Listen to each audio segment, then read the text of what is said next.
opportunity to speak tonight. Before I go any further, I want to thank LaGloria for sending Sherry Leitner down to City Hall.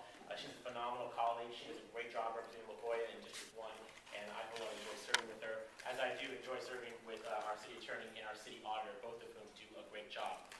My role tonight here is to explain why I support Proposition D, and I think the city attorney and city auditor gave you enough of a basic understanding of what the proposition is. And I'll tell you that I come to this role, I was elected in 2008. I've been on the council a little less than 2 years. And before I joined the council, I was an activist in City Heights. And in my time on the council, I think what I've tried to do is to listen to the people I represent. And what I've done by listening to the community, both as an activist and now as a council member, is I've heard that you all value your parks and your rec centers.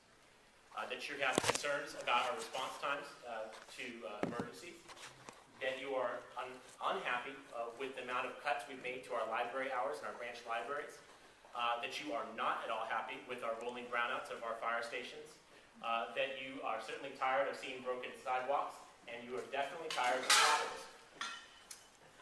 But that's not all I've heard. You've also told me that you want to see pension reform in this city.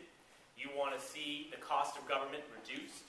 You want to see the costly perks and fringe benefits eliminated. You want to see a managed competition implemented so that we have the most efficient government possible. I listened to what you had to say, and working with Councilmember Donna Fry and Mayor Jerry Sanders, put together Proposition D, which will now be on your ballot.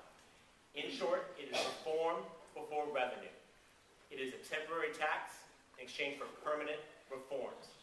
It is a reasonable and workable solution to the $72 million budget challenge that we face on July 1 of 2011. That $72 million deficit comes on the heels of over $300 million worth of cuts and reforms that we've already made to date, and represent the same position that really 9 out of 10 American cities find themselves in, where we are certainly grappling with the economic recession, and with, in California, a rate of funds from Sacramento. Proposition D is something that I believe can keep us from having to expand rolling brownouts, lay off police officers and firefighters, make further reductions to the services in your neighborhood that you're concerned about. And to date, it is the only plan that's out there to try and address our structural budget deficit. It has brought together Republicans and Democrats, business and labor. Jerry Sanders and Donna Fry, two people on different extremes of a mayoral race not that long ago, have all looked at this plan and judged that it to be sound and a reasonable solution to our budget challenge. I ask for your support on Proposition D. I think it's a reasonable solution that can help us repair our city. I appreciate your time. I see my colleague is here to represent his point of view now. But how about we give him a chance to give his pitch, and then we'll take questions. Is that okay? Thank you. All right. Thank you very much.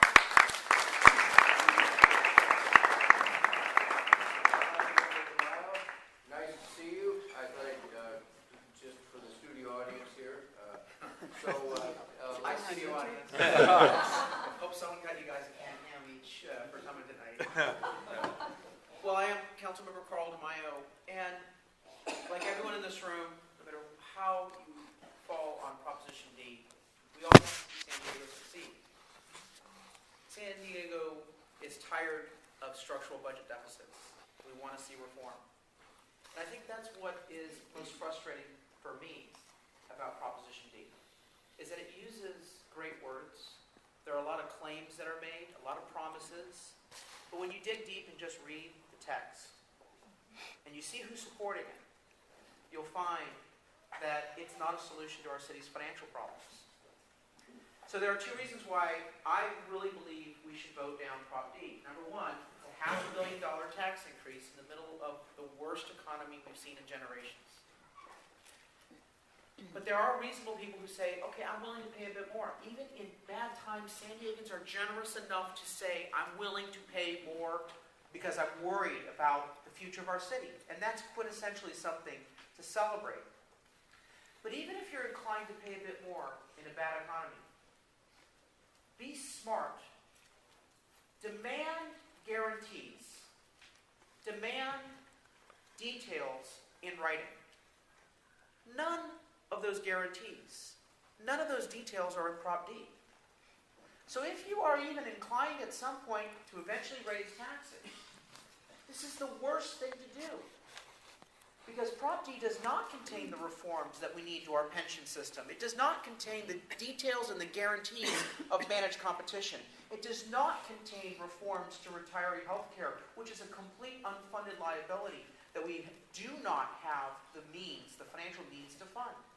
It does not require that we not give bonuses or salary increases. We need to have a guarantee of reform, and Proposition D fails that test. I'm a businessman. Many of you are on nonprofit boards. You're business people. You read your contracts carefully. I know you do. When you read this contract, you'll find that no one in their right mind would sign it if their own money were at stake. But not only is your own money and your neighbor's money at stake, our city's future is at stake. I sold my companies. I gave up what I consider my passion, which is helping government agencies across the country benchmark and improve their cost efficiencies and performance. Because I love San Diego. And I dedicated myself to one goal: fix the financial problems. What frustrates me is that this proposition will set us back if we pass it. Because city politicians and labor unions will have $500 million in their hands to delay real managed competition. $500 million to pour into the pension system to delay reforming pension benefits. We absolutely have to deal with both those issues, particularly pension reform, if we're going to fix our city's financial problems. So please, don't throw good money after bad. Be savvy. Demand guarantees, particularly from a city government that has time and time again violated public trust. It's trust but verify time in San Diego. That's why I ask you to vote down Proposition D. Send a mandate to City Hall that if you're so serious about seeing the light and wanting reform, show us. Show us, because we've been burned so many times that promises are not enough. Guarantees, results, and action have to occur before we accept any tax increase in the city of San Diego. I ask you to vote no on D. Thank you. Each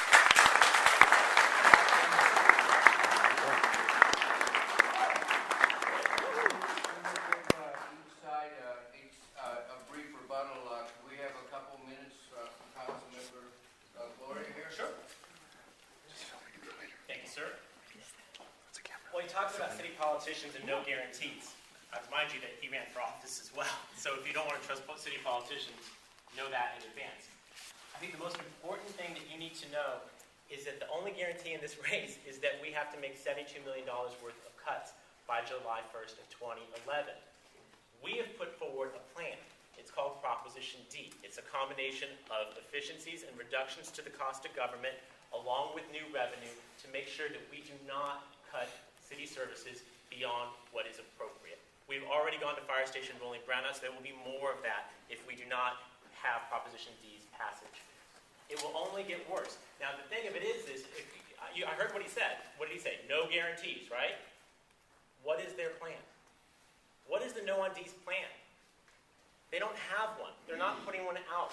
They're going to let you vote this thing down and then tell you the next day, oh, by the way, we're going to lay off 100 police officers, 60 firefighters. We're going to take away one of our fire helicopters. We're going to shut down a bunch of rec centers and libraries. We know that this is coming, and that is why reasonable people, the Chamber of Commerce to the Labor Council, Donna Fry to Jerry Sanders, are looking at this and say, this is a reasonable meeting at the middle. It's not an extremist position. It's not ideological. It's not sort of the partisan bickering that we've been so used to in this city. It is a moderation of our of policy to achieve real moving forward. I mean, that's what we have to get to. We can continue to look in the rearview mirror of the city about what has gone wrong in the past, and there were a lot of things that were done wrong, or we can look at what's right out in front of the windshield at us. We're trying to address that through Proposition D, and it deserves your vote.